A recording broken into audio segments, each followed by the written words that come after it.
कि विपक्ष भ्रमित कर रहा है। प्रधानमंत्री को बोल रहे हैं कि आप आओ, आप ही समझा दो हमें, इन नेताओं को, अपने इनको क्यों भेज रहे हैं आप? अगर आपको इतना अच्छा कानून लगता है तो आपको डर किस बात का? आप वहाँ जैसे एक प्रजातंत्र में होता है वहाँ बड़ा विशाल पंडाल लगाइए जैसे आपकी रैलियों में होता है। जिस इंस्टीट्यूट में जाते ही हाथ में लाठी दे दी जाती हो तो वो देशभक्त नहीं हो सकता। आरएसएस का सारे देश को पता है कि उनकी थ्योरी क्या है, तो वो है एंटी नेशनल। हम लोग नहीं है एंटी नेशनल, हम तो अपनी जमीन पे बैठे हैं। मेरा मन नहीं रहा कि मैं इस देश में रहूं। मेरा 2 साल का लड़का है, 2 साल का बेटा है मेरा। मैं सोचता हूं यार मैंने गलती तो नहीं कर दी इस देश में पैदा करके।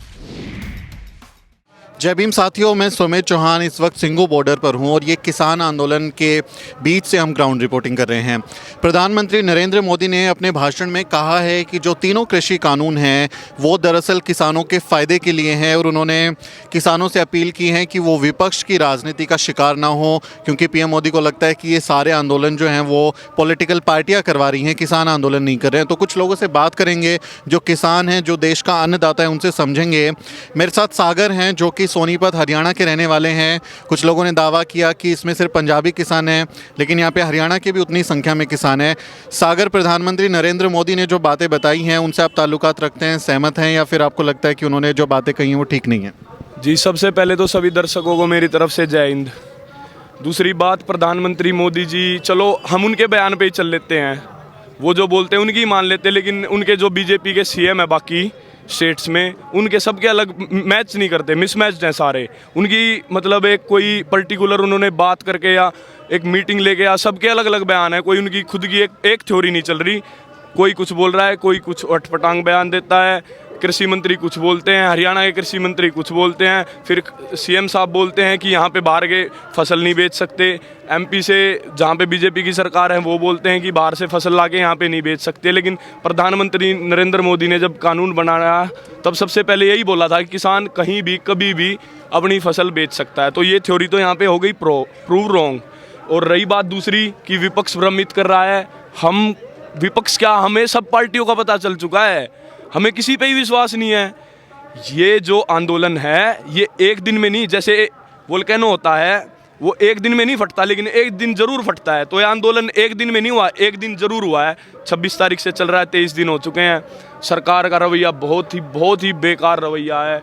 लगता नहीं डेमोक्रेसी कहीं बाकी है। अच्छा, जो पॉलिटिशियंस या जो उनको लगता है लीडर्स कि भाई ये किसानों का समर्थन करेंगे, उनको वो मतलब निकलने नहीं देते।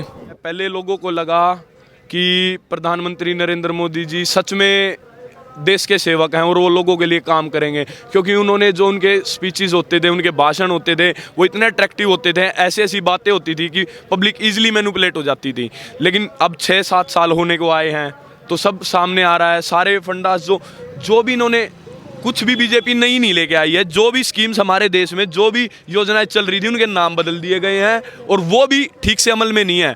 कोई भी आप ये देख लो, सब मिसमैनेजमेंट का काम है। वैसे इलेक्शंस में इनका जो होता है इवेंट मैनेजमेंट, उससे ये इलेक्शन से इतनी अच्छी परफॉर्मेंस होती है, जीत जाते हैं। लेकिन यहाँ पे देश चलाने में मैनेजमेंट पुअर है। जितने भी डिसीजंस लेते हैं सारे पुअर मैनेजमेंट के कारण फ्लॉप हो जाते हैं। उसी का कारण है कि भारत इतनी बुरी मंदी के दौर से। पीएम मोदी बेचारे दिन रात काम कर रहे हैं। अभी तो कोरोना की वजह से बाहर नहीं जा पा रहे, वरना इतनी बाहर वो विदेश दौरे करते थे, 18-18 घंटे काम करते थे। वो आपकी भलाई का तो काम कर रहे हैं। हमने उनके डिसीजंस को, उन डिसीजंस को अच्छा बताया और लोगों ने साथ भी दिया है। हमें पता है पीएम नरेंद्र मोदी ने बाहर हमारे देश की छवि सुधारी है, लेकिन इस टाइम अब छवि कहाँ जाएगी जब 22-23 दिन से ये इतने मतलब बड़े बूढ़े छोटे बड़े सब। कल ताऊ चडूनी जी का मैंने बयान देखा, मेरे को शर्म आ गई। मेरा मन नहीं रहा कि मैं इस देश में रहूं। मेरा 2 साल का लड़का है, 2 साल का बेटा है मेरा। मैं सोचता हूं यार मैंने गलती तो नहीं कर दी इस देश में पैदा करके, मैंने गलती तो नहीं कहीं कर दी है, क्योंकि हमारे राइट्स ही नहीं है। जो हमें फंडामेंटल राइट्स मिले थे वही प्रॉपर नहीं है ब्रदर। आप एक राइट टू स्पीच है नहीं है ना, क्योंकि आप ये देखो जब देश आज़ाद हुआ तो कम्युनिस्ट पार्टीज जो थी उन्होंने इंडिपेंडेंस एक्सेप्ट नहीं की थी, आपने भी पढ़ा होगा। लेकिन पंडित जवाहरलाल नेहरू जो देश के पहले प्रधानमंत्री थे, उन्होंने उन्हें देशद्रोही नहीं बोला था। हम सरकार के खिलाफ नहीं बोल रहे, हम सरकार के जो कृषि कानून है, जो डिसीजन है, हम उसके खिलाफ बोल रहे हैं। We are not here. आप नहीं है, लेकिन इस देश में अभी तो माहौल ऐसा है ना कि जैसे ही आपने सरकार पे सवाल उठाया, आपने नोटबंदी की, किसी ने ये बोला कि भाई नोटबंदी जो है आपने गलत तरीके से की, सही नहीं बोल रहे की, हैं ना तो कहते लोग तुम देशद्रोही हो। उनके बोलने से देशद्रोही नहीं हो जाते। अगर कोई मतलब आप ये देखो, पंडित जवाहरलाल नेहरू के बारे में जब अटल बिहारी वाजपेयी जी सदन में उनके बारे में बात करते थे तो कभी किसी ने उनको देशद्रोही नहीं बोला। लेकिन नरेंद्र मोदी जी के डिसीजन के बारे में अगर कोई क्रिटिसाइज करता है या फिर पार्टी प्रेसिडेंट के बारे में बोलता है तो वो एंटी नेशनल कैसे हो सकता है? ये बात मेरे को प्रूव करके दिखाओ। This is completely wrong, bullshit, बिल्कुल गलत है, ये सरासर गलत है। यहाँ पे किसान मजदूर इकट्ठे हुए और ये जन आंदोलन बन चुका है, दुनिया के इतिहास का सबसे बड़ा जन आंदोलन। और लोगों को समझ आ गया कि देश ऐसे नहीं सुधरेगा, हमें खुद आगे आना पड़ेगा, हमें दूसरों पे भरोसा नहीं करना पड़ेगा, हमको अपने आप को आगे रखना पड़ेगा, तब देश आगे बढ़ेगा। आप तो कह रहे हैं, लेकिन जहाँ पे भी चुनाव होते हैं, अभी बिहार का चुनाव हुआ, उससे पहले जहाँ पे भी चुनाव होता है, मोदी और उनके जो सहयोगी हैं वो तो जाके कह देते हैं कि भाई हम तो देशभक्त पार्टी हैं, हमने राष्ट्र को सबसे आगे रखा है और हम राष्ट्र को सबसे आगे लेके जाएंगे, और सारे लोग देशद्रोही हैं, पाकिस्तानी हैं, या सिखों को खालिस्तानी कह रहे हैं वो आपको देशभक्ति के सर्टिफिकेट बांट रहे हैं। मतलब जिस इंस्टीट्यूट में जाते ही हाथ में लाठी दे दी जाती हो तो वो देशभक्त नहीं हो सकता। आरएसएस का सारे देश को पता है कि उनकी थ्योरी क्या है, वो क्या किस तरह सोचते हैं और किस तरह वर्क करते हैं और क्या पॉलिटिक्स चलाते हैं विद इन स्टेट्स और विद इन सेंटर टू। तो मतलब ये जो डिवाइड एंड रूल है ये सब फेल हो गया है। एवरी एजेंडा इज फ्लॉप, सरकार की हर प्रयास नाकाम हो गया है। हमें ये भी पता लगा है कि ये अपने डिपार्टमेंट्स को भी प्रेशराइज कर रहे हैं झूठी रिपोर्ट बनवाने के लिए, लोगों को गांव-गांव जाकर पंचायत जाकर उन्हें इस कृषि कानून के बारे में मतलब झूठा उन्हें एक बरगलाना और उन्हें मतलब इसके हक में बोलना, ताकि वो इंटरनेशनल लेवल पे एक सर्वे दिखा सकें कि हाँ लोगों को भी इसमें समर्थन है लॉज में। लेकिन यहाँ के लोगों का नहीं दिखाएंगे। जो यहाँ पे लाखों की संख्या, करोड़ों की संख्या में बैठे हैं लोग, इनकी ये दिखा देते हैं कि रोटियां बन रही है मशीनों से। ये असली देश। किसान जहर खाएगा तो उसकी चर्चा नहीं है, पिज्जा खाएगा तो हर साल देश में एवरेज बेस पे, मैं पिछले 3 साल के डाटा के साथ बोल रहा हूँ, एवरेज बेस पे 10,000 किसान सुसाइड करते हैं। तब कोई नहीं बोलता है कोई। रात को कोई यहाँ पे जो ये जितने बुजुर्ग हैं, ये ठंड में, इतनी कड़ाके की ठंड में, बारिश भी आई थी पिछले दिनों में, तब वो चीज़ किसी ने नहीं दिखाई कि यहाँ पे मतलब ये किस तरह मतलब स्माइली फेस दिखा देते हैं, जो ये अपने अंदर के दर्द को जो छुपा रखा है।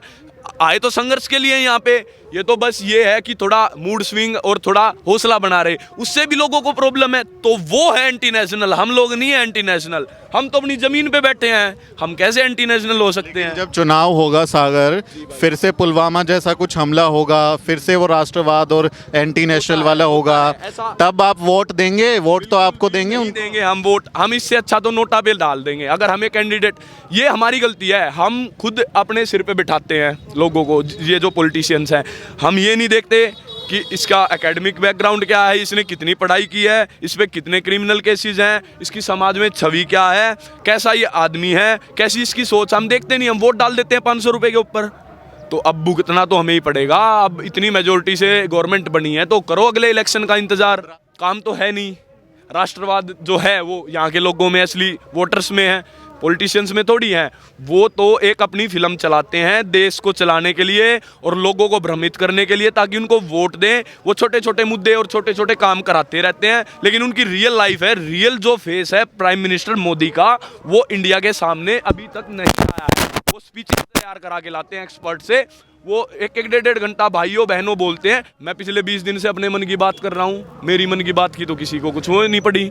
यहाँ पे इतने लोग आवाज़ उठा के एक आवाज़ बन के आए हैं, प्रधानमंत्री को बोल रहे हैं कि आप आओ, आप ही समझा दो हमें, इन नेताओं को, अपने इनको क्यों भेज रहे हो आप? अगर आपको इतना अच्छा कानून लगता है तो आपको डर किस बात का? आप वहाँ जैसे एक प्रजातंत्र में होता है, वहाँ बड़ा विशाल पंडाल लगाइए जैसे आपकी रैलियों में होता है, और तब करिए सॉल्यूशन इस चीज़ का।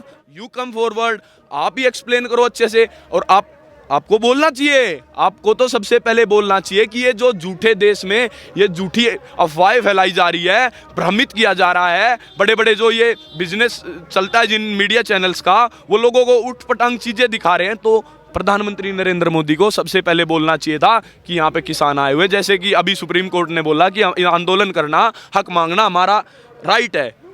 हम अपनी जगह ठीक, हम पीसफुल प्रोटेस्ट कर रहे हैं, लेकिन फिर भी एक गलत एजेंडा और एक गलत साइड दिखाई जा रही है, दैट्स कम्प्लीटली रॉन्ग।